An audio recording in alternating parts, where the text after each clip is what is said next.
So we're back for another episode. I think the last episode went pretty well. Again, I'll intro it in the same way that we introed the last one. We haven't got a clue what we're doing. No script. We've kind of threw Cheevers in the deep end, and I've just literally just quickly asked him what he doesn't want to talk about. But we're going to go for it, and hopefully it'll be a good conversation for you to drop in on. And we're going to talk about it anyway. And everything he said that we're not going to talk about, we're going to talk about it all right at the start. Straight in it. Yeah. So as always, we've only done one other episode. As we did in the other episode, we also have a live audience. Yeah. We have a live audience of one. As we did in the other episode, we also have a live audience. That was probably too much. Can we have something in between? We should do it like Man City style and start playing like crowds through speakers and that, you know. So yeah, we've got Stephen. Welcome to the podcast. Thanks for having me, mate. The podcast doesn't have a name yet, so it's just the Graphfit podcast. Good. But I think I'm excited for this conversation because we speak a lot, probably more than a lot of people think we do. Yeah. We obviously do a lot of work on your systems and members lab and community and that type of stuff. And we've probably been working with each other now for 12, 18 months, maybe. Yeah, probably about that. Not We was far in the off, other 18 office, months. I think. Yeah. Well, we actually filmed that first meeting. So the first meeting we had, we filmed. Remember when I said, don't worry about the cameras behind? There was like, Yeah, that's right. Yeah. popped up on Zoom and there was like cameras like dotted around. So we've got that full meeting and we've got all the footage and B-roll for it. So I'm sure we can put together some cool little story about it. Yeah. But just to get started, do you want to just intro yourself? Yeah. Let us know sort of where you've come from in terms of business, life, anything. Just give us an insight. Yeah, absolutely. Well, look, my name's Stephen Cheevers, and I own one half of the Coach's Mentorship, which is a fitness business mentorship for Fit Pros, obviously. And I'm from Belfast in Northern Ireland. And I suppose my background really didn't start in the fitness industry. I was always involved in fitness. When I came out of high school, I wanted to be a professional MMA fighter, and then had a fight, won it, was like, right, okay, I'm going to go fucking pro here. Went to Vegas, trained with Vanderlei Silva. Like that was the whole like thing for me. So at one point in my life, I was a lot thinner than this. I was like fucking 6-pack, ripped, loved it all. And then I found sales because for anybody that does MMA, they know it pays fuck all. And I wasn't even pro yet, so I definitely wasn't getting paid. And got a wee part-time job in a Vodafone store. Got my first commission check, and I was like, do you know what? I fucking love money and I hate getting fucking hit in the face. So that's the route I went. When I was about 24, I founded a fitness app startup, which tried to get off the ground for a while, joined a fitness business mentorship, and that kind of changed the game for me because then I started to see like just, you know, the way fitness businesses were growing and all that type of stuff. And that's actually where I met my business partner, Tony McAlevey. We both joined that mentorship on the same day, became really good friends. And from there, I kind of pivoted the app into a Facebook ads agency for Fit Pros. So that was sort of how I really pivoted into the fitness industry from there. That went really, really well. That scaled to a 6-figure business within, I think we had our first 100K within like 8 months or something like that. So off the back of that, I could sort of see how the market was changing with Facebook ads for Fit Pros and stuff. Facebook was just getting more and more and more expensive. And I was constantly getting clients into me that were on fitness business programs. And, you know, there were always the same complaints, always the same things that weren't going their way and stuff like that. And Tony, at the same time, he was doing a wee bit of business mentoring just on the side. People were reaching out to him being like, you know, can you help me with this? Can you help me with that? Because he was already so successful. So the two of us sort of put our heads together and we're like, look, we've been in fitness mentorship programs. We've seen where they go wrong. We're already kind of in that sphere a little bit ourselves. Why don't we like get together and then let's create a program that sort of, you know, is in line with our morals, in line with how we feel like you should grow a fitness business. And that's sort of how the CM came about. Cool. Well, that's it. Podcast over. Yeah. I know how to fucking tell a story. I was a salesman coming out of you. That's cool. So it's interesting to see that sort of journey. Actually, I think probably pinpointing to where I first met you, probably or knew of you, was probably the Facebook ads. Yeah. It's interesting, really, because I think there's like, even with me and Liam are essentially like you and Tony, we run the business together, and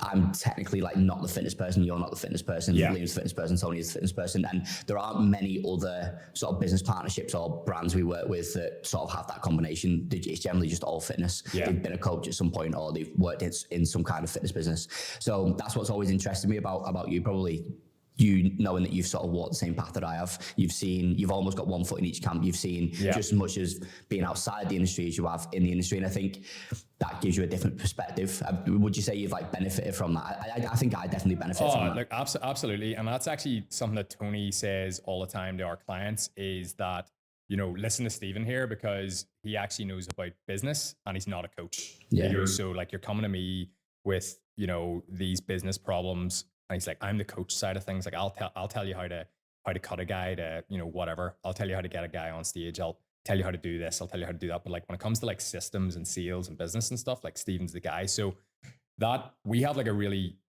beautiful dynamic in that respect, because there's nothing on our program that isn't covered. Do you know what I mean? Like, if somebody has a Facebook ads question, they can come to me. They couldn't go to Tony with that. So if Tony, like, we talk about it often, if Tony had launched it by himself, do you know what I mean? There's so many aspects of it that he would have had to get other people in to do. If I'd have launched it by myself, it couldn't have been a fitness niche thing, because I couldn't teach you how to do anything to do with fitness. So it's a great dynamic. And certainly what you said there, you just come into it with a different, you know, viewpoint, because you've actually worked on businesses that are just straight up business. And that's one of the things I find most interesting about growing fitness businesses, is the transition from someone being a coach to a business owner, because a lot of them just can't get that thing with money and expenses and all out of their head. Because as an online coach, you come in and you've no expenses, right? So you have a laptop, you might even live with your mum, you don't even pay the fucking internet bill, right? And you're making $5,000 a month, $10,000 a month, all the rest of it. And then you're like, right, well, how do I get the 50Ks? How do I get to the 7 figures? And you're like, oh, well, you're going to need staff. You're going to need a salesman. You're going to need to run ads. You're going to need to do this, this, and this. So all of a sudden they get all these expenses and they're like, whoa, you know, what the fuck's going on here?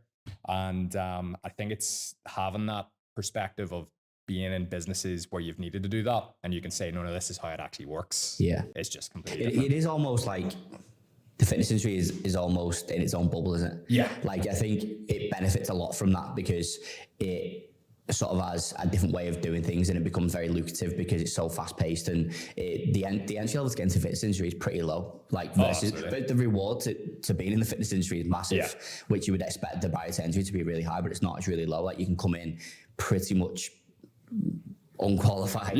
Like, people, you know, we generally unqualified. People actually do come in unqualified.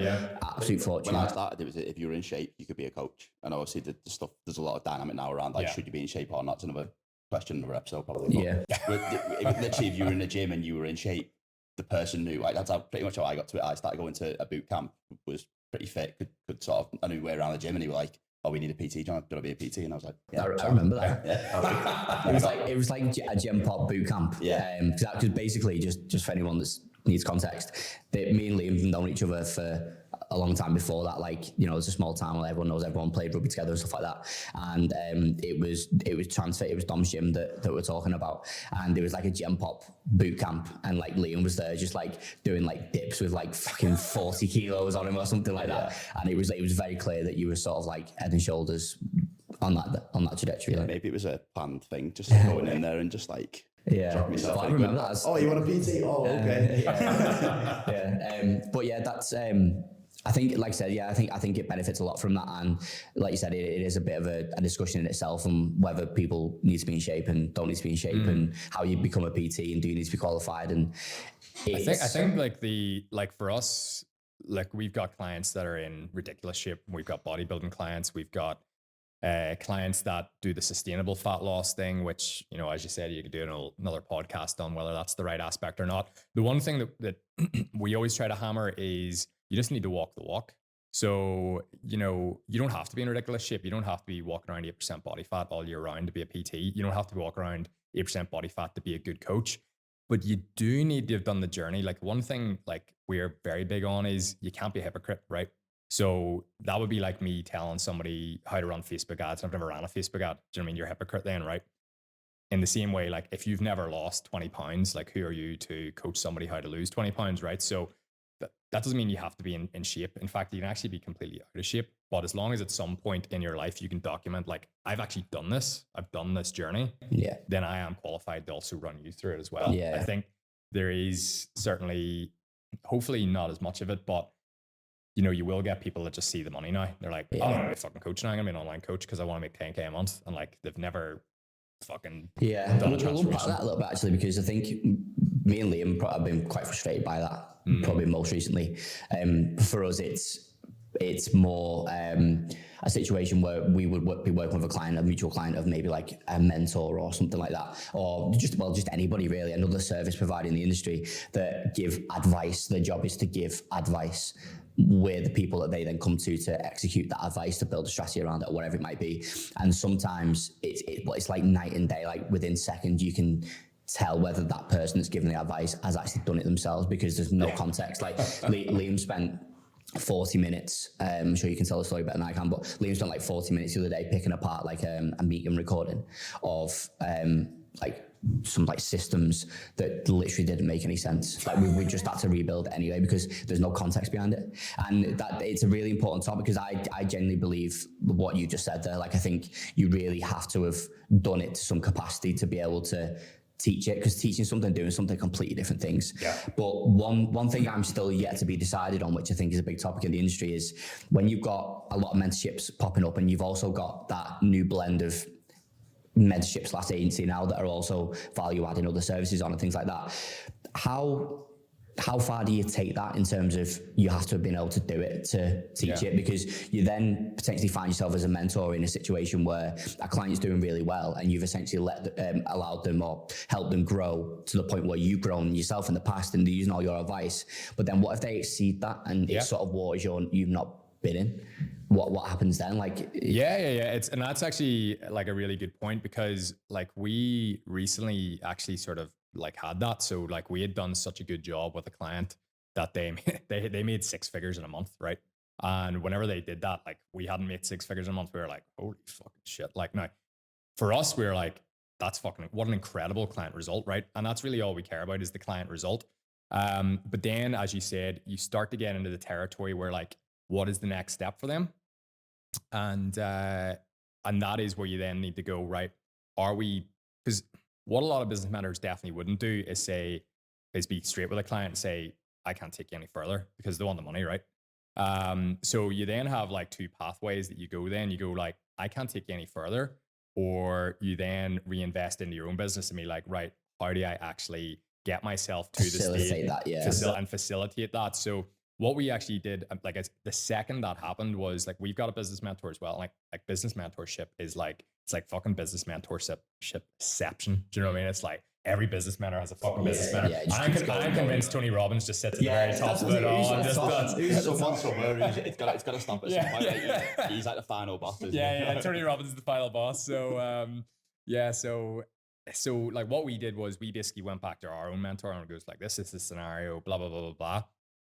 And that's why I think like business mentorship is good, especially if you can find the right one that aligns with you, because like our program is not for everyone and all clients aren't for us. Do you know what I mean? So I think too many business mentorships now try to get to the stage where they don't really care about having the right clients. They just want clients in. So, you know, they're just ramping up ads and ramping up sales teams and blah, blah, blah, blah, blah, blah, blah, and just get as many people in as humanly possible. Whereas we do several sales calls with people to make sure that they are the right fit and that they come in the right thing and they're going to get a good result. So luckily we're very blessed in having a business mentor that is perfect for us. So we kind of went to him and we said, look, this is where we're at with things. Like clients had an incredible result. I don't want to lose the client. How do I take them to the next level? And then they gave us stuff to go away and grow our business to an extent where we're now way ahead of them. So now we're now at the stage, and this is obviously stuff that we're working on with you as well, is bringing in some agency stuff too to try and help facilitate growth with funnels and stuff like that. So what we always try to do before we give any of our clients anything is run it for at least 3 to 6 months first. And so we basically beta test anything that we say to a client. So whether it's a Facebook ad strategy, whether it's hiring a sales team, whether it's getting in staff, whether it's doing whatever, we'll run it for 3 to 6 months. And we'll be like, right, what's the ROI that we got on that? And is it worthwhile a fitness business owner doing it? Because a fitness business and a fitness business mentorship are obviously two different businesses. So that's basically what we did.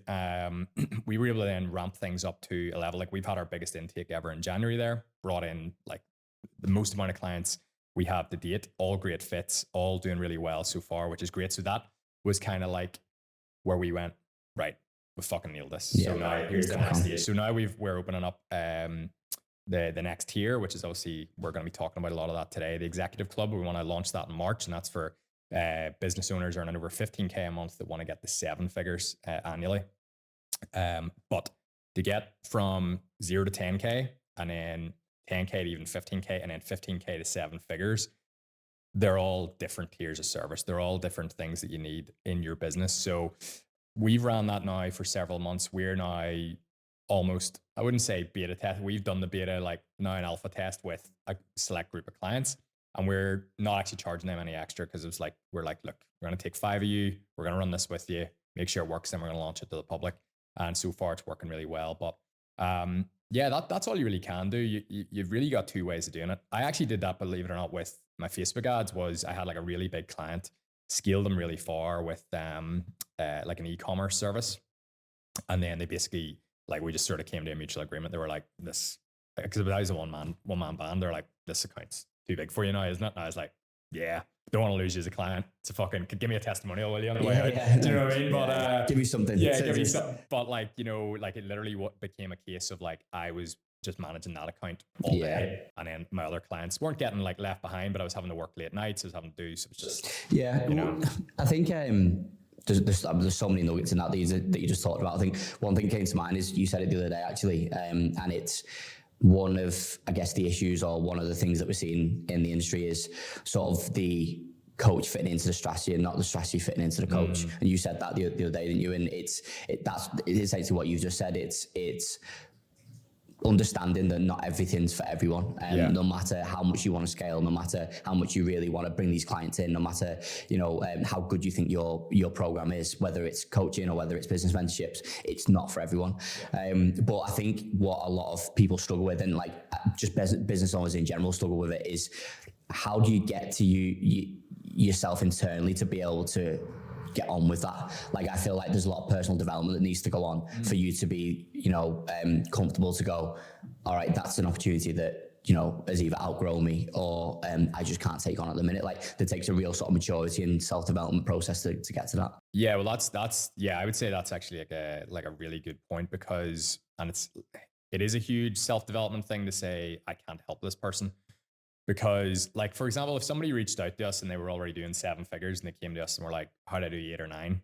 We would just be like, we're not the guys for you. Like, that's not the field that we're operating in. And I'd probably try and put them in the right direction, because I know people that could help them with that. But if somebody came to us now and said, like, I'm at 0, I want to get to 10K, it's like, yep, bingo, let's help you. If they were 10K, oh, I want to get to 20, I want to get to 30, no bother. If they're at 50, they're like, I want to go to 7 figures, no bother. So it is just sort of knowing what your program is and what it isn't, because the last thing you really want to do is bring somebody in that you're just not qualified to help. Because what that's actually, and this goes for fitness businesses as well, what is going to happen is they're going to come in, they're not going to enjoy themselves. And like, let's say you have a minimum 12 months, 6 months, whatever your minimum term is, right? They're going to get in after the first month, they're going to be like, not sure if this is for me. And then you're going to try and convince them it is and whatever. And then you're going to get to the 3rd month, and then they're going to be like, I'm really not fucking enjoying this. All that time and energy. All that time and energy. And then you're either going to keep trying to convince them it is, and they're going to leave anyway, right? Or what's likely going to happen is they're going to be like, I want out of my contract, or I want out of this, or I want out of that. And then it's going to become friction. So you're better just not taking that person on to begin with. The short-term gain of the money is not worth the long-term fucking headache. So, and it works the same the other way as well, doesn't it? Absolutely. When, obviously, we talked a lot about essentially the service provider or us, or you as a coach not being qualified to take that person on, and then it ended up down a route of not being happy and essentially just a waste of energy for everyone. But it quite simply goes the other way as well, where again, the client's not a right fit, but maybe you're overqualified for them, or maybe not. It's not a qualification thing. It's more of a goal thing. Like sometimes as well, like we actually, one of the first things, like in our first week of the program, we do what we call the upgraded business review. What that is, it's like, I can't remember how many bloody pages it is. It takes like an hour or so to fill out. And it's basically like a checkbox of different questions where you have to sort of go through like, what am I doing in my business now? So we do it as like a benchmark when they first join, and we do it again quarterly. And they just look back like, am I ticking all the boxes to actually be a 6-figure business owner? Most of the time when they come in the program, they'll tick the box and they'll be like, I'm not fucking doing the right things, right? And that's the whole point of it. But one of the questions we ask is on it goes, you do realize that being like a 6-figure business owner is difficult. And it's not worded like that. It's worded way better than that. I can't remember exactly, but that's the gist of it, is like this is not fucking easy, because human nature, people look at social proof and they look, and it's the same with anything, right? You see a 6-pack on somebody's Instagram, you're like, fuck it, if he can do that, I can do that.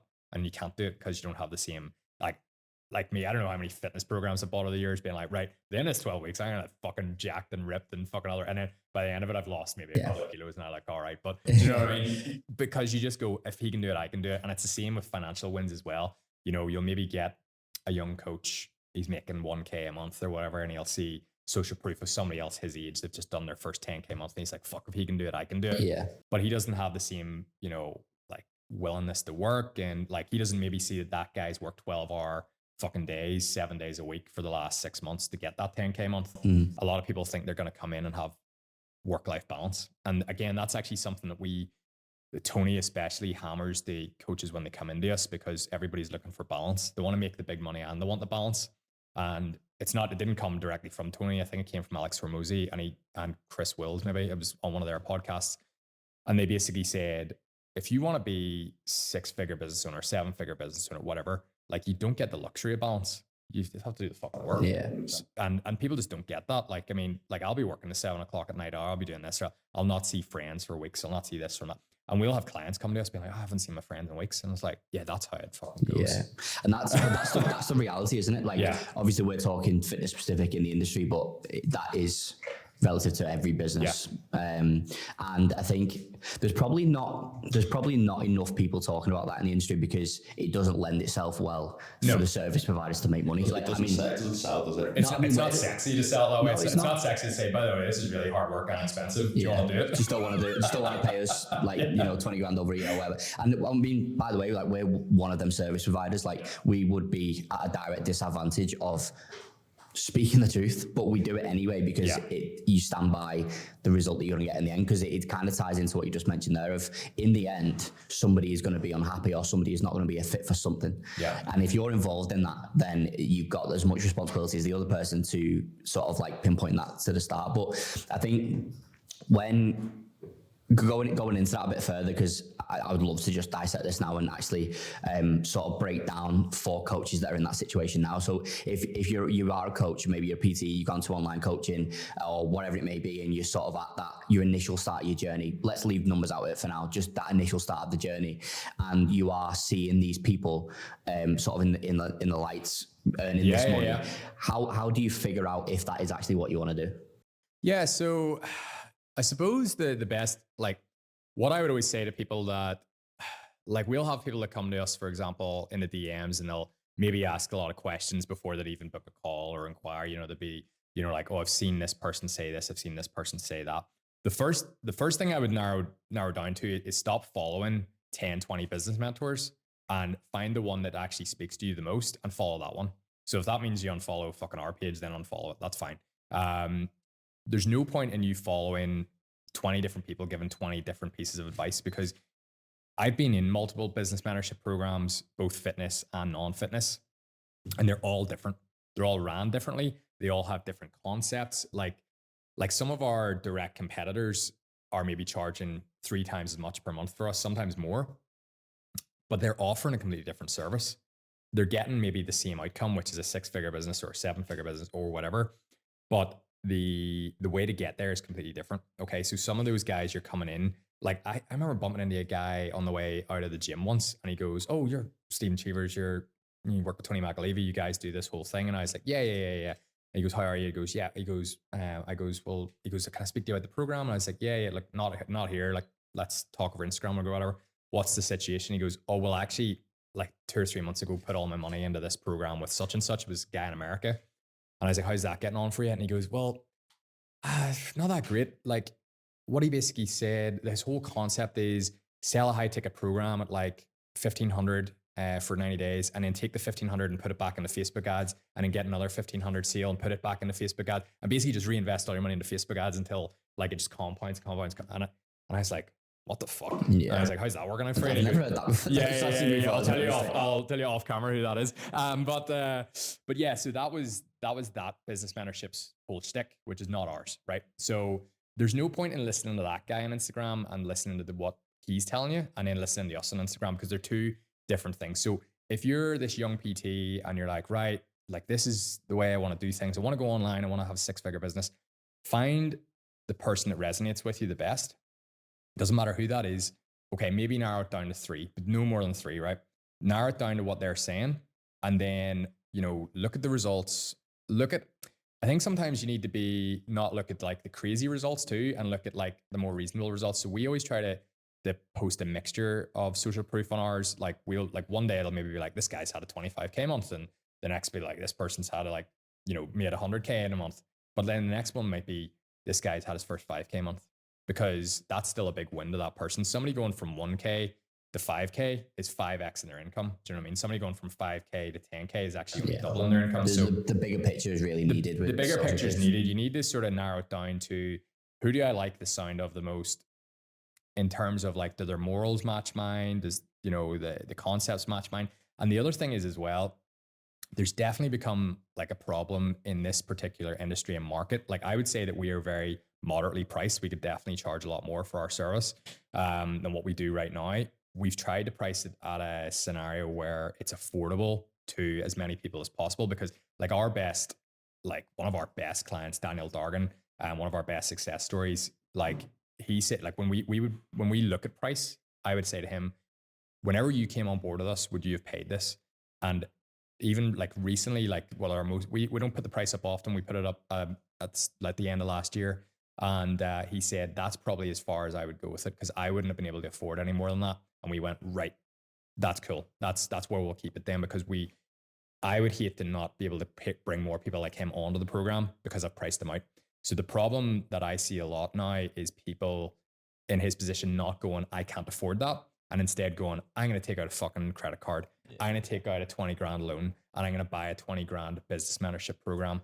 And then they're paying it off for the rest of their lives. And by the end of the business mentorship program, because they shouldn't have been on it in the first place, they haven't made the return on investment. Yeah. So now they've got a 20 grand loan they got to pay back for the next 5 years. They've learned all these tactics that are irrelevant to where they are in their career. So I think take ego out of it, which is hard for a lot of fitness business owners, dare I say. So like ego comes in a lot. My ego gets in my way all the time. So there's no shame in it, but a lot of people will, they'll be like, right, I want to join this program. Like this guy's making 100K months and blah, blah, blah, blah, blah. And they'll go and they'll be like, yeah, it's 15K up front. And then you got to pay me £1,000 a month for the rest of the like next 15 months or whatever. And they're like, well, I can't afford that. Go take out a loan. And then they're in debt. So I would say take your ego out of it. Find a mentor that you resonate with. Find a mentor that's posting results that you feel are achievable from where you're at. Because if you're making 1K a month right now, trust me, you're not making 20K a month in 90 days time. It's not happening, right? Maybe there's some outliers out there, but generally that's not happening. And then find a program that's affordable for you. Don't feel shame going on to a sales call with a guy and actually saying, I can't afford that. Nobody says I can't afford. I've never heard anybody say I can't afford it. It's always, I have to think about it, right? And that's the problem, is the sales guys then, and this is what I train my guys to do. You don't let anybody have a think about it. It's like, I want a decision now. And then people squirm and they find a way to pay it instead of just saying, do you know what it is, mate? That's out of my price range. Well, I think that's probably a good point you make there, because I think the whole idea around like that relentless business owner that a lot of mentorships sort of thrive off, like you creating these mini monsters, aren't you? Of like just really incredible businesses, and that's essentially the fulfillment for you. But then I think it's understanding where the attitude takes you, because, for example, at the end of a call you just mentioned there, you've used that relentless attitude to get an answer. Yeah. It doesn't mean that answer has to be yes. It's to get an answer, not force somebody into commit to something that they essentially can't fulfill. Yeah, I mean, I think it was Mark Cuban said, every no brings closer to yes. So that's what you're looking for in sales, is you're looking to hear no's. You don't want to hear, you don't want to hear no's. You want to hear yeses, obviously, but you would rather hear no than hear maybe. Because a maybe is no good to anybody. A no lets you know where you stand. A yes, obviously, is deal done. But a maybe is fucking useless to everybody, because then what's going to happen is I'm going to fucking torture you, following you up, and you're going to keep putting it off and putting it off, putting it off. So like we like our sales guy that works for us full time, like he's not, I wouldn't say ruthless or relentless, but he will say to everybody by the end of the call, it's like, I need you to give me an answer. And if it's no, that's okay. Like, tell me no, but don't tell me I need to think about it just for you to email me saying no. Just tell me no now. Throw a set of box and fucking tell me. I think as well with that, though, it gives you some insight into if you're tracking KPIs on conversions, stuff like that. If you've got a load of no's, is it because the price is too high? Is it because the closer can't close to save his life? Like there's some element of it. If you're getting a lot of people going, I'll go away and think about it, there's just no like ability to dissect what the issue is. And that's actually a really good point, because when we only really started running ads like heavily, I would say, in November. We've always ran ads, but we started running them like really heavily. We had a full-time sales guy, because I used to do all the sales calls myself, and it's just not possible. You know yourself, as a business owner, you can't wear every single hat. So delegated that out to my cousin Carl, actually, great guy. And what was happening originally was, and this is why we want the no's, is for the KPIs, because the ads guys were asking us, well, like, how good are the leads? And because we were getting a lot of no's at the start, we were able to say they're shit. And it's not because the sales guy is shit. It's not because the script is shit or the process is shit, because these are all tried and tested things. It's because we're not getting good leads through, as we were able to see, because people were coming on being like, I make 0 to 2K. It's like, that's not the type of client that could afford the program. So we were getting no's off those people, although a lot of them were buying maybe our low ticket service instead. But then we tweaked things in the back end, and then I don't know what to tweak, because I've taken myself out of the ads game as well. But whatever they managed to tweak, then we started to get yes, no, yes, like yeses all the time. And that's because what was coming through to us was a different price bracket of what people made. Yeah. So again, people sort of go down the whole, slagging off salespeople like, fucking, they're relentless, or they're, ruthless or whatever, and they won't let me off the phone, and they won't do that, because they just want a fucking answer. Yeah. So we'll go into sales a little bit, and we'll talk a bit about ads as well, because I think it's quite a cool topic. Because I know you would probably put yourself in the salesman camp, wouldn't you? Like, everyone always has something that they either enjoy or they're really good at. Like, mine would probably be, what would mine be? Web. Anyone? Why not them? Yeah, everyone's ignoring me. Mine would probably be web. That's probably what I get the most fulfillment out of. That's what I enjoy the most. I'm sure everyone has their own thing, don't they? But yours is probably sales, which I would say it sounds strange, but it's quite unusual, really. Like, for a business mentor to the thing to be sales, it's always something that they're either good at or they can teach, or it's a part of the mix. But it tends to be marketing generally, doesn't it, rather than sales? Yeah. So I think we're probably, I'm sure we're not the only business mentorship where one of the mentors is 99% sales, but I haven't come across any others in the UK and Ireland anyway. But a lot of business mentors, especially in our industry, are obviously fitness coaches who have learned to sell, learned to market. But marketing tends to be the crux of it, because that's what gets the leads in, right? So we're blessed to have both. Obviously, Tony knows organic marketing very well. I know paid marketing very well. But yeah, sales is my thing. That's what I've always been in. So what would you like? We'll dig into that a little bit. What would you say are the biggest sort of, like, the biggest friction, the biggest issues around sales at the minute? Because like you said, generally, if you're getting sales training as a coach, you're generally getting it probably from a mentorship, unless you took some like direct sales calls, but that's not very common. And obviously every mentorship's different. It has a different mix of expertise and mix of people. So what's the path that you take sort of the sales training down? Yeah, so actually, I actually started my own Instagram page there as well, like doing sales tips, more generic, not just What's fitness. the Instagram? At Cheevers closes. So drop me a follow. So I was wondering when I was going to get to plug that. So I am actually, funny you mentioned like courses and stuff. I'm working on a sales course in the background that I'm going to launch. But again, it's going to be much more generic, not just fitness. It's going to be like a fucking car salesman could buy it or whatever. So a lot of so it's going to go really in depth. I don't think for fitness businesses they need really in-depth sales stuff, which is why I'm building this separate. It's not going to be part of the CM. It's going to be its own thing. With the CM and what we teach them in terms of sales is most fitness coaches don't actually understand how to sell at all. Again, unless they've been on another mentorship program. The thing that actually just makes it the easiest for a lot of them is explaining how sales actually works, explaining how you are getting from point A to point B, and then how to actually run a sales call. So anybody can really learn it. Again, I kind of, obviously you guys were at my event in November. I sort of touched on this on that talk then, that, you know, some people think, oh, I can't sell. You know, I wasn't born with the gift of the gab or any of that stuff. Sales is a skill like anything else. You can learn it, right? So what I always try to get across to them is things that I sort of have learned over, like I've been in sales since I was 18, right? I'm 32. What was February? I'm 32, like 2 weeks. So I've been in sales a long time, right? And where I learned the most about sales was actually from The Wolf of Wall Street, Jordan Belfort, right? So I hadn't even seen the movie. I was selling cars for Toyota at the time, and he was doing a talk in Dublin, and all the guys were like, "Here, we have to go fucking see The Wolf." And I was like, "Who's Sony?" Yeah, exactly. Yeah. I hate that he called himself that now because I'm gonna bring it up at some point because The Wolf to me is Belfort, right? And but that's what everybody calls me, fucking Belfort in the mentorship. So I went to, anyway, long story short, went to see his talk, and it was incredible. Just completely changed my outlook on sales, how to write scripts, how to get people from point A to point B. So what I try to teach our guys is actually just a lot of the stuff that I learned on that seminar, which I then took as course after that, which I think cost, like back then, it was like $5,000 or something, straight line persuasion course. And I actually, sorry to interrupt, I actually went to, I think it was Manchester. Yeah.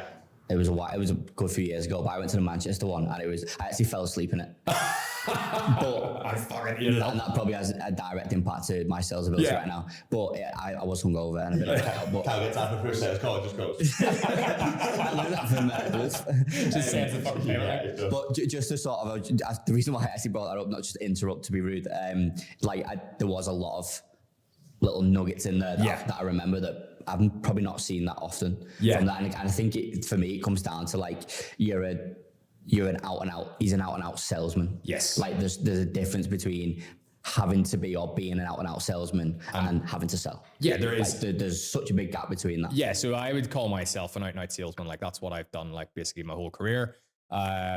So it helps to have somebody like me to teach you these things, because the guys will come to me and they'll say, oh, I just did this sales call there and it didn't go to plan. And I'll be like, right, okay, well, what did you say here? What did you do there? Blah, blah, blah. And I like very quickly, I'll be able to identify, well, you fucking didn't do that. You didn't use the fucking script for a start, right? And there's your problem.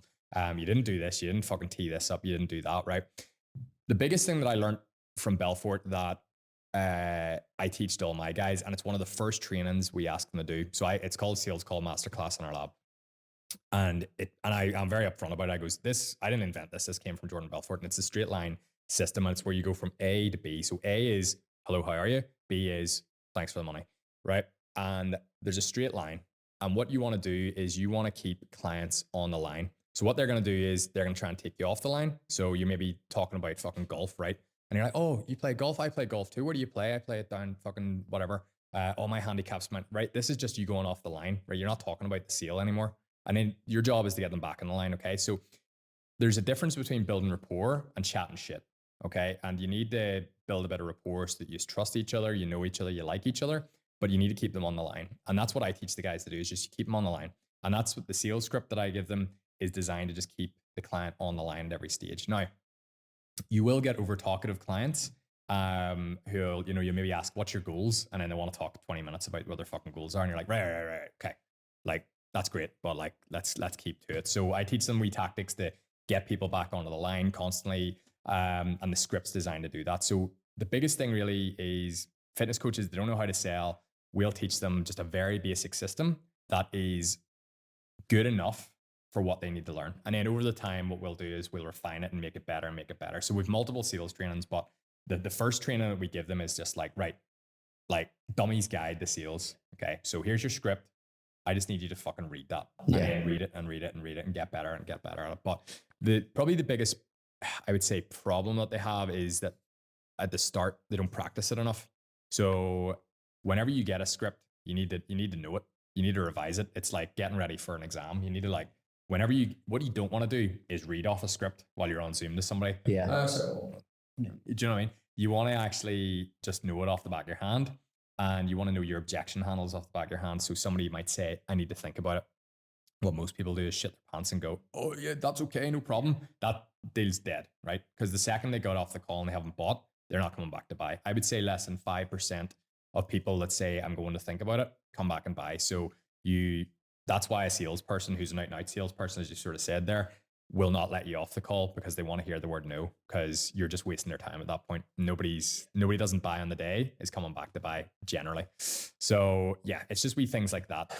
How much would you say, because this is a big topic in the industry at the minute as well, how much would you say personality sort of contributes to that process? Because what I thought then was when you was on about sort of the straight line method, and you sort of like in between you sort of chatting about just like general stuff and you sort of pulling them back. Obviously, if you're a boring bastard, I'm sorry if you're I'm probably one of the boring bastards to be honest. But if you're a boring bastard, then that is obviously going to impact something, isn't it? Like, so there's a technique called mirroring. I don't know how clear that is in my Northern Ireland accent. Mirroring. Can't wait for the subtitles. The subtitles on my read sometimes are horrific. Jack's also Northern Irish. Oh yeah, Jack Albert, that right? Yeah. Oh yeah. I can't wait for these podcasts to go and everyone goes, what the fuck are they talking about? So there's a technique called mirroring, which basically the idea is that you mirror their personality. So if somebody comes on to really high energy, you want to be high energy too. If somebody comes on and they're one fucking dar bastard and like, oh fucking, then you want to also be but you always want to be, maybe if they're high energy, you want to be like a level below, and if they're like they're low energy, you want to be a little level above, because you're trying to like maybe pull that person through the call, and you're maybe trying to dampen that person's sort of, but what you want to do is be on a similar level to them, because have you ever went to like buy anything? Like, you ever went to buy a fucking car and the car salesman you get is one boring? Literally, I don't. Just to go off into a story. No, you started for Aldi at some point, no? I did, yeah. So Liam like knows half the Aldi garage for some reason. Don't know why. For some reason, he's probably spent half the money he'd ever made. So I had this exact thing. So I went to. I wasn't watch this. We've already spoke about it, haven't we? We're all right. I'll show him anyway. Yeah. So I went to an Aldi, the Aldi garage, and it was really busy on the weekend, and I'm saying this off a tangent now. It was really busy, and I was sat down and I was like ready to buy. I'm like the easiest person to sell to. You have that thing where you're like, the best salespeople are always the easiest to sell to. It's like you feel sorry for the person, you want to give them the commission. So I sat down and I was like, can you turn your laptop around? I want this car, I want this color. Can you see what you've got? They had one. I was like, yeah, can I have that one? And it was the easiest. It didn't have to work for it, but it was the most unenjoyable experience I've ever had. And I was sat there and I'm thinking, this car's cost me a fucking fortune, and I've not enjoyed any of this. So I almost like wanted to restart it. So we came away and like I spoke to Liam, and Liam spoke to the manager who he knows and all that fucking call Karen shit. And then I went back the second time to actually view the car, and he was like, I apologize for last time, like the way it went and stuff like that. And he was great.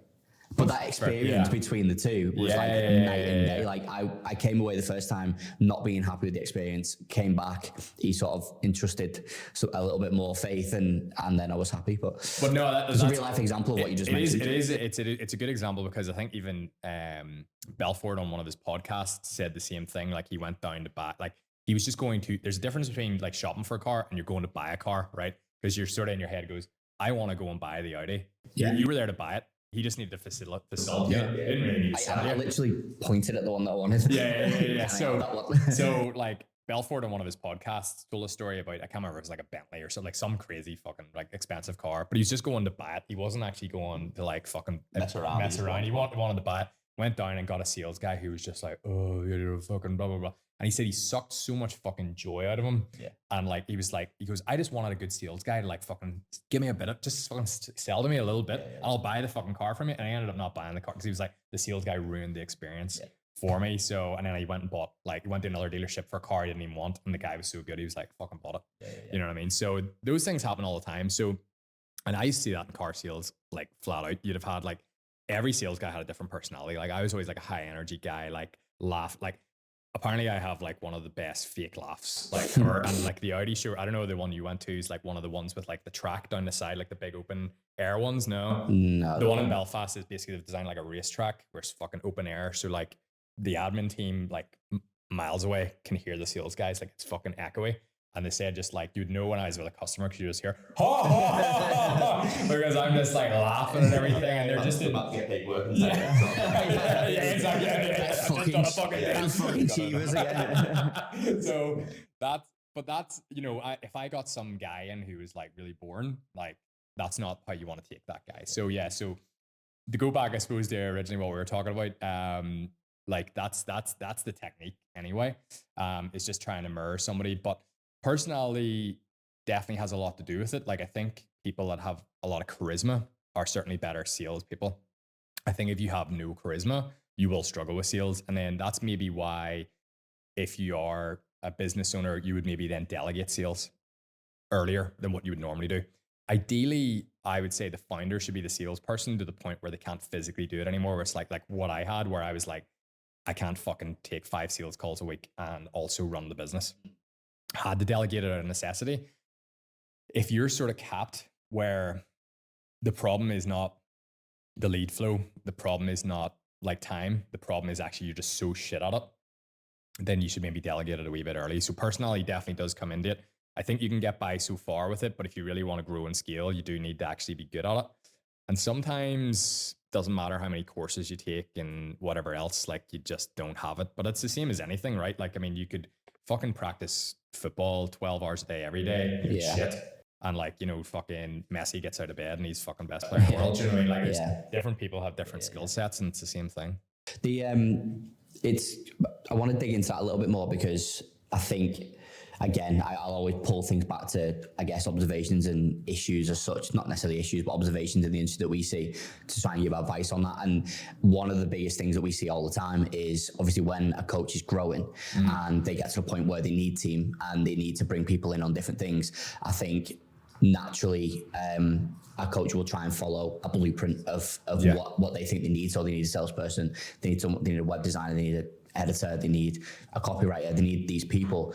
But I think what isn't spoken about enough is how you sort of go about managing that and what people you bring in and what role you then take up as the founder or the owner of the company. Because I think the default mindset is I'm going to take on all these people and then I'm going to be the founder and I'm going to sit back and do nothing. But unless you're an absolute born and bred entrepreneur and you literally just want to go and sit on the beach and do fuck all, that's the only way that's gonna work out. So it's figuring out what your expertise is, what gives you the fulfillment. So like a real life example of obviously when we've grown Graphfit over time, one of the things that I pinpointed straight away that I was really bad at is I'm not an operator. The communication shit. Self-discipline, sometimes punctuality, also very shit. He's always late, So then, all right, we're fucking about to fill. Right. So then, we shit at we turned to Stephen Bartlett. So then, when it came to bringing people into the business, obviously you think of the deliverables and things like that. But then I was like, well, for me to do what fulfills me, and I love marketing, I love getting more eyeballs on the business. The whole point of doing all this is eyeballs on the business and on all that thing. What am I really bad at?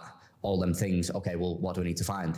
All them things, which is essentially is Liam. But what would you say are the steps to figure out what that is? So if you're going to bring people in, how do you end up in a position where you've got people doing the stuff that you don't necessarily want to do, or you're not good at, but you're still left with the stuff that you're good at? So it's a fucking great question. I think what we sort of always try to do with people is firstly diagnose. So we have like, I'm sure other people have this as well, but we have like a traffic light system for everything. So red, amber, green, right? Love a traffic light system. It's just great, right? It just works. It works for everything. So what are your reds, right? Okay, so what are we break it down in a couple of different ways. so we have a traffic light system for almost two different things. We would some tasks we would have called like red tasks. They don't make you any money, so there's no point in you doing them. Okay, so that's stuff you delegate right away. Amber is tasks that lead to making money. Okay, so so for example, an amber task could be, so let's actually just give examples on all of them. Like a red task could be doing your accounting, doing your bookkeeping. That doesn't make you any fucking money. You have to just giving the tax man money, right? You can hire somebody to do that. You can get a bookkeeper, right?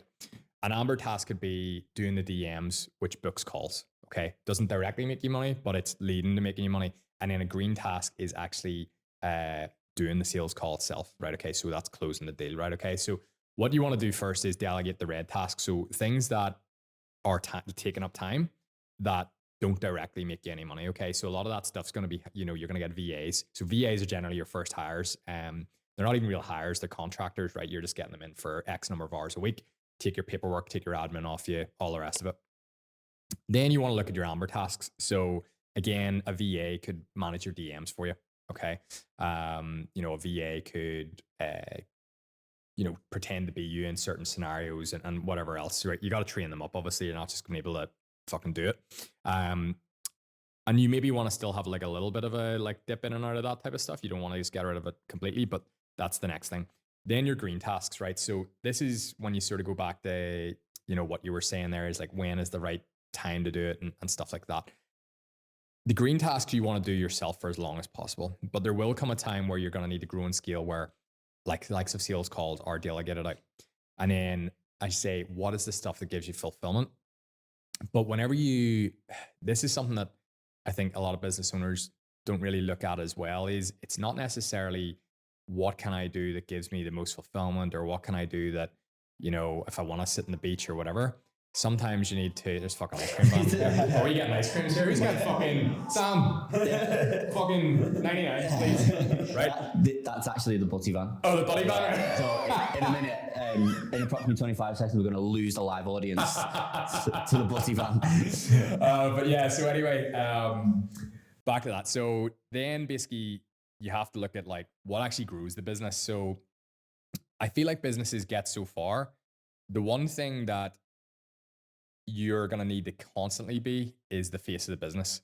If the fitness business, for example, is built around you, okay? So if it's Stephen Cheevers coaching, it's built around Stephen Cheevers. That's why what we try to do a lot of times with people is actually build a brand and not build, and that's obviously what you guys do as well, is build a brand. So it's like, it's like, for example, like our business mentorship program is not called Tony and Stephen's business mentorship program, it's called the Coach's Mentorship. If someday we wanted to sell it or take a step back or do whatever, there's no real links to me and Tony like in the brand. Like we can always obviously do that. That's not an intention, by the way, but I'm just saying as an example, you could. If you're going to be the face of the business, you basically want to get rid of all the tasks and then you're just focusing on marketing. So if you're going to be the face, then all you should be doing is like you said, eyes in the business, eyes in the business, eyes in the business, eyes in the business. So going back, I suppose, like making a full circle, first the red tasks, what doesn't make you money? Get rid of them. Then the amber tasks, then the green tasks. And if you want fulfillment, then you probably want to look at, we have what we call like a genius model, which is sort of like a triangle based system around sales, delivery, marketing. And then in the middle is you, which is like, personal development and stuff like that. So what you want to maybe do is have a look at those different areas and then break them down into like almost like a spider graph. So it's like, what does DMs consist of? It consists of maybe 3 different things. Sales consists of 3 different like marketing, right? And then go through those and like, what's red, amber, green on those? Like, what do I hate doing? Okay, I want to get rid of that. What I don't mind doing, I want to get rid of that over time. What I actually really fucking enjoy doing, okay, the marketing. I enjoy filming the reels. I enjoy doing this. I enjoy doing that. Personally, I fucking hate that, but like somebody probably enjoys it, right? So you want to maybe then get the business down to a stage where that's all you're doing is I'm just doing the fucking reels. I'm just doing the marketing. I'm just doing the stuff that pulls eyes in.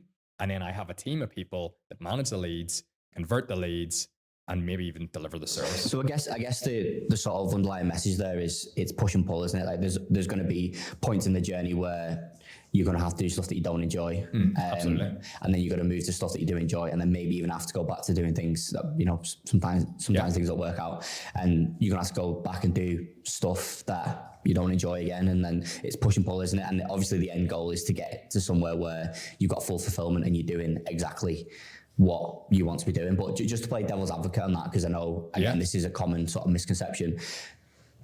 If you're a coach, I guess if you're a coach and you go through that whole process and you push and pull, and in the end you end up doing what fulfills you and what you enjoy, if that's coaching, if that's programming, if that's doing check-ins, then that's okay, right? Like, but that is completely okay, yeah. And like a lot of people don't believe him when he says this. Like Tony McAleven, my business partner, right?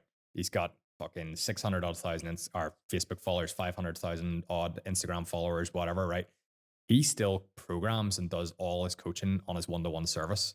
And his one-to-one service is cheaper than like actually a lot of our clients are. Like we actually have coached our clients that like charge more, and he just loves it. He he'll say to our client, he goes, I love the fucking game. Yeah. I love getting the fucking result out of people. He goes, I'm never going to quit it. Because people are like, why would you do that? Like, because you've got a low ticket service. Like he's got an app and stuff now that's making him, you know, he's 6 figures just off the app alone. So they're like, why do you bother coaching like 70 odd people one-to-one? And he's like, I fucking love it.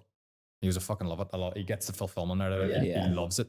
And that's another USP of what we do, is that most, and you know, we fucking market that, is that a lot of fitness business mentorships are run by fitness coaches that coached 10 years ago. They've been fitness business mentors for 10 years. They haven't coached anybody. So they don't actually know the fitness coaching market. They're almost in a different business mindset then, aren't they? Yeah. So then they might, well, in 10 years, you would expect them to be in the position where they found what works, the fulfillment is for that particular person. And again, it links back to what we talked about before. That doesn't mean that is the right model for you. Exactly. Like for you would expect that people like hate copywriting, because like nobody really enjoys copyright. You would expect that people hate editing videos, but actually, if that's what you enjoy doing, then you just we have clients all the time. It's that we're like, you need to hire an editor because you need to get in. They're like, oh, I love editing the videos. Yeah. And then, but we're like, no, stop fucking editing your own videos and hire an editor. But again, I know you love it, but like, there's push and pull in that, isn't it? Sometimes do it. And there's sometimes, you know, you just have to give away what you love. Like I did love doing sales calls, but it's like, it's not. Yeah. So now what I've replaced that with is I love training people how to do sales. So I get my fulfillment that way. So I don't do the sales anymore. But like whenever like I go, like I just fucking love it whenever a client messages me and it goes, just fucking close the deal there. Or like I've got a new client in, they've never fucking closed something at a certain price point. They're like, just did my first deal at like whatever. And I'm like, fucking yeah, come on. Tony probably gets that same feeling from getting the client seeing the transformation. Yeah. I think that's where people scale businesses and stuff like that. And that disillusionment comes because they're getting told, you've got to give this away, you've got to give that away, you've got to give this away. And all of a sudden they just sat there going, I'm actually doing nothing now. I don't know what I should be doing. They're just idling. Can't really find out what they want to do anymore, and then that's where they just end up with this business, just sat at the top of, and they're just going. That's where we see a lot of people retreat, isn't it? Yeah. Like how many coaches have we seen over the past sort of, particularly the last 6 months? It happens all the time, but the last 6 months where they've spent all this time building this business to, you know, whatever financial figure they want, 30K, like whatever it is, and then they built a pretty cool business from the outset. The perception is great. They're flying. They're in this country doing all this stuff, but then they sit there and they go, I don't actually want to run this business. And again, that's okay. Yeah. And it is okay. Like, it's okay as well. Like, this is, again, like there's a warped perception in the market now that like, if you don't make 10K a month, you're some kind of failure or something. Do you know what I mean? Whereas it's actually all right to just have a normal job. And it's all right to just be a coach that earns 3-5K a month. Like if that's compare that to a salary, like it's like it's still fucking great. So do you know what I mean? Like just because, you know, you're not making 100K a month, and this is the other thing as well, that like guys like Hormozy and all talk about, it goes like, it's fucking great being able to fucking buy a Ferrari and stuff like that. But like once you have the Ferrari, then you're like, I don't really want the Ferrari anymore. And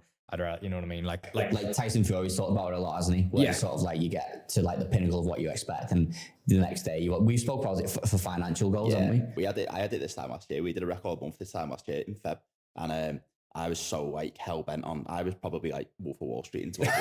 I was trying to get like deals over the line, and it was like transfer deadline day.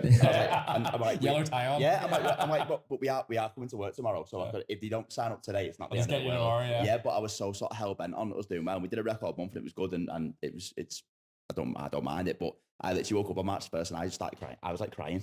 And Tammy was like, why are you crying? And I was like, because I've got to do it all over again. Yeah. And I was like, I just can't keep this up. And a lot of it as well was that I didn't feel as good about it as I thought I would do. Like, because the day after you look on Stripe and your monthly's back down to zero because you started a fresh month. And I'm just like, all right, so I'm sick. Like it just wasn't everything that I thought it would be. What you're left with is enjoyment, fulfillment, the freedom that you started with. And if none of them things are there, again, it's push and pull. Like, you're going to have to go, like, it's hard, isn't it? Like you said before, building a business is hard. You're going to have to go through them months where it's up and it's fucking way down. And as long as, you know, on an average through the year, you're sort of here and you're enjoying it, and that's what you need to get to. But hitting targets is all well and good, but you need to focus on, like, you know, when a day's bad, when you've got your worst day, what does that look like? Well, this is a big problem as well with, again, not to fucking like try and blow smoke up our own arses or anything, but like the way our program is set is actually to build up like a sustainable business over the long term. So certainly it might be a wee bit slower than you go on another program. They're like, I charge 997, you're going to do this, and you're going to do this, and bang, bang, bang, bang, bang. Like, we're much more like reserved than that. Our idea is to build up back end recurring revenue at the end of the 90 days so that people stay on with you long term. You know, they're maybe paying you $150 a month or something like that, but you've got like 56 of them. So if you do have a bad month, you haven't went fucking from 10K to 0K. You've went from 10K down to 6. And then you're like, all right, sweet. That's okay. I'm at 6K. So you start at 6K every month, and then your sales build you up to your 10s, your 15s, your 20s, or whatever. That's kind of the concept that we go with, because like, we have a client recently came from another program, didn't feel like he was getting the support, was doing really, really well. Despite that, just wanted more support, which is what we offer. And his whole business was like built on new sales. So without, like, he was doing like 15K, sometimes close to 20K months, but like his back end recurring was only like 4K. So like only 4K was guaranteed every month. So he had to go and get like 11 sales every month to keep his 15K months. And which we just find completely insanity. And again, it comes down to the model though, doesn't it? Like what we said before, like, you've got to find what works for you, what strategy and what model. Exactly. Because that strategy works for some people. Like, some people love being on the phone, like, but realistically, a fitness coach shouldn't be having to do 15 brand new sales every month to hit a target. Like, if that's what you need, then you need a full-time sales guy. You should be coaching and doing marketing most of the month and doing some sales calls throughout the month to actually just build your, but what you want to do is build it all in the back end, and you want to keep your clients a long time. So we focus heavily on keeping clients for at least 12 to 18 months plus. That's kind of like our model, is like, you want to keep your clients and roadmap them out for a long period of time so they stay with you long term. A lot of guys, when they come to us from other programs, would be like, what's your average retention rate? And they're like 3 to 6 months. Right? That's shit. You put so much onus on that up front that they're not really thinking about it. So you convert them on the back end. Exactly. There's a big hole in the bottom of it, and you just keep putting things well, in. If you overcharge in the front end and don't deliver on like an amazing service as well, people go, why the fuck would I stay? Yeah. And I think that's, again, it comes down to, like, it's strange because you look at any other industry or any other type of business, and you don't just copy someone else's model.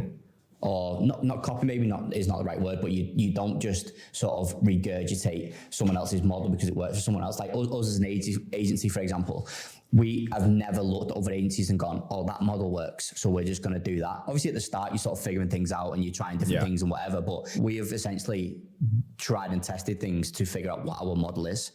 But then in the fitness industry, you sort of get pigeonholed into a category of, well, you should rely on upfront sales, you should be MRR, you should be doing this. No other business does that. You find out what model suits you, and then that's what you run with. It's strange. I think it's just like, it is just the way the industry's gone. And I think there's so many business mentorship programs now. Like, I remember like when me and Tony met each other in business mentorship program, like that was the only one in town. Like that was the only one. And then obviously people were like, holy fuck, this guy's making a lot of money. I'm going to do this too. I'm going to do this too. I'm going to do this too. Ours was born out of, I think the other ones out there weren't doing it right. Now we thought we could do it better. So that's where ours was born out of. But like I don't know how many times on Instagram I've seen like maybe ads clients or, just PTs or whoever who I've worked with over the last whatever many years, and then the next thing they're like, I'm now offering business mentoring and all the rest of it, and then within 6 months the business mentor thing is like taken off their bio because they went, oh wait, this is actually difficult. And I actually don't know what I'm doing. That's one sort of small bit of information that I use to judge the volatility of someone, how often they change their Instagram bios. It might sound such a fickle thing, especially if you like beta testing stuff, or testing things for like keywords and whatever. But I will literally, there's certain people that I will like not monitor. I'm not that sad, but like I will, if they come across, I will look at the bio and I guarantee if it's different every time, I will make sure they're always fucking as far away as possible, because there's no room for volatility in business. Like, no, I don't think we've changed our Instagram bio in I don't know, the guts of a year. Yeah. Like it's just been like, we said it. Yeah, It's what I'm makes obviously sense not for us. saying like, obviously if you've got an Instagram bio, I'm not saying don't change it because you have to test it. There's algorithm things that you test. Well, you stuff, can use it for SEO. Like Instagram exactly, actually has, exactly. a lot of people don't realize that Instagram actually has a search function. So like for us, for example, like we've put keywords in both the name of the account and also the bio as well. So whenever you search, like if you search like business mentor for Fit Pros, like we'll come up like pretty near the top. What happens when you search online coach? Online coach, fuck yeah, fucking yeah. Just tells you to go to Google. Yeah. But nobody's got a website. Get a website. So just to finish, if there's coaches out there now that are listening or watching this and they are really just pushing to build a business, maybe they're at like the start of the journey and there's so much noise in the industry and they're just not quite sure where they want to go. They know what they want to achieve, but they just don't know how to get there. What would be one piece of advice you would give them? I'd give them one piece of advice. I can drop you in the deep end a little bit, but yeah. No, I feel like you can dig deep and you've got to. I don't want to ramble on and give a big long-winded answer. Sign up to Nexus. One piece of advice. Okay, so one piece of advice I think I'd definitely give anybody, like, first off is try and drown out the noise, right? Like I've sort of touched on earlier, is if you are going to take business advice from someone, take it from like one person, right? And if over time you've listened to that person for a while and you think, nah, this doesn't align with my morals, or like, do you know what I mean? Like this guy's fucking getting out of private jets and like that he's rented for an hour and fucking Lamborghinis. Drop a name. You know what I'm talking about. And yeah, like that type of shit like that, if that doesn't align with your values, then, and like if it does, that's fine. Like this is the other thing, that some people love the mentor that's getting out of the Lambo and getting out of the Ferrari and this, that, and the other and stuff like that. And some people detest it, right? So first off, find the person that you're going to listen to. Okay, it doesn't mean you have to buy their product, but like try and drown out the noise by, don't follow. This is the problem, is people just go, I'm going to follow this mentorship page, I'm going to follow this mentorship page, I'm going to follow this mentorship page, I'm going to follow this, I'm going to follow this business guru, I'm going to listen to this podcast, I'm going to do that, right? That's all noise. Drown it all out, right? Just take advice from one person for, and I would say 3 to 6 months. Just keep doing what you're doing, right? You don't need to just be like, just fucking, I've just done my level 2, right? I need to hire a business mentor now. Now, some business mentors have created services that are designed for, like Nexus to an extent is kind of like that, but still with Nexus, you know what I mean? It's priced at a point where, like, realistically, if you're making 500 quid a month, like, don't buy the program. Like, do you know what I mean? You need to be making maybe 1 to 2K or live with your mom at least, so you've no fucking expenses. So some people market programs that are like, you've just finished your level 2, you should now join our business mentorship program, and then now they end up in debt and stuff. So if you just come out of it, like, drown out all the noise, try to listen to as few as people as possible, try and align your values and your goals to people that you like to hear from. If they're offering out free lead magnets, you know, take them, maybe implement them. This is the other problem as well, is people download lead magnets, don't use anything with them. They're called lead magnets because obviously it's generating you a lead. You're going to be added to an email list and you are probably getting outbound DM'd. I get outbounded by you. Just might have tested like automations and stuff. The best one where we've seen you see like funnels and stuff pop up and like they've used the term like lead magnet or something in the URL. Like, you think no one's gonna look at the URL. No one's going to notice it. Yeah, the URL.com/lead magnet. Get an email. Hey, thank you for downloading my lead magnet. Are you a lead? Are you a magnet? There you are now. So yeah, look, try and implement as much free advice as you can, because a lot of the stuff that people, you know, even ourselves put out there for free, it works, but the problem is people won't implement it because people don't implement stuff that they haven't paid for. Right. I mean, like, if you download a free fitness program, I bet you don't do it longer than a week. What do you lose, like, if you don't do it? Yeah. So try and actually implement that type of stuff. Look up for some books and audiobooks from people like, you know, if you want to learn sales, there's great sales books out there, like Never Split the Difference by Chris Voss. Alex Hormozy's books are great as well. I would try and go as long as possible doing what you're doing without investing in any programs and courses and stuff like that. And then once you get to a stage where you're like, right, I actually know what I'm doing here, but I don't know how to go to the next level, that's when you should hire somebody. I think the problem is that people try to take shortcuts, right? They just want the money. So they go, right, okay, I've got my fucking qualification now. I've got 2 fucking clients on board. I'm going to hire a fucking business mentor and I'm going to make 10K a month by next week. right? It's just, that's not how it works. What you need to do is actually get to a certain point on your own, find your own feet, and then, and then hire a business mentor, then take you to the next level. So there is stuff out there, like for example, like we don't do a lot of it now because you get it free with Nexus, but the likes of the Online in 9 course, it's just a course. It's not a business mentorship program. It just gives you tools to get started in online coaching. There's stuff out there by, I'm sure other competitors offer things like that as well, that you could just buy, and you don't have to be mentored. You don't have to pay an ongoing subscription. You just get the knowledge, implement it, go away, use it for 6 months, and then do the next step. But the problem is that everybody wants to fast track things. They want to shortcut things. Everybody wants the result yesterday. And it's just, what I say to people as well is like if a client comes to you and they're like grossly overweight, like they're not getting a 6-pack in 2 weeks, right? What does it do? It takes time. And your fat loss chart goes like this, and then maybe goes up a wee bit and goes like this. Like your progress is going to be like, and actually that's one of the first trainings in all of our programs, is actually just setting expectations.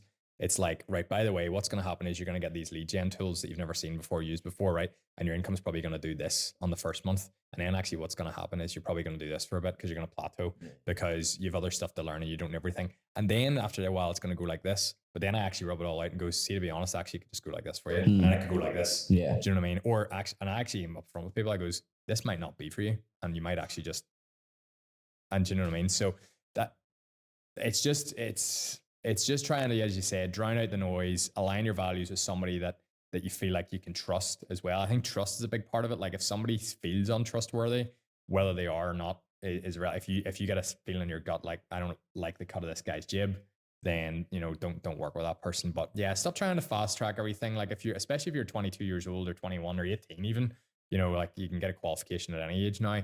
Like you don't need to be a 6-figure business owner by fucking 6 months time. Do you know what I mean? You've all the time in the world, and actually you've all the time in the world to make mistakes and fuck up and stuff like that. So yeah. So you heard it off Cheevers, but I'll add a little bit to it as well. If you're really wanting to build a sustainable business for the future, you're not in a rush. You're still going to be here tomorrow. You're still going to be here next week. Still going to be here next month. If you really want to build a business that gives you fulfillment, then take your time, find the right people around you, and then the rest, you'll enjoy it.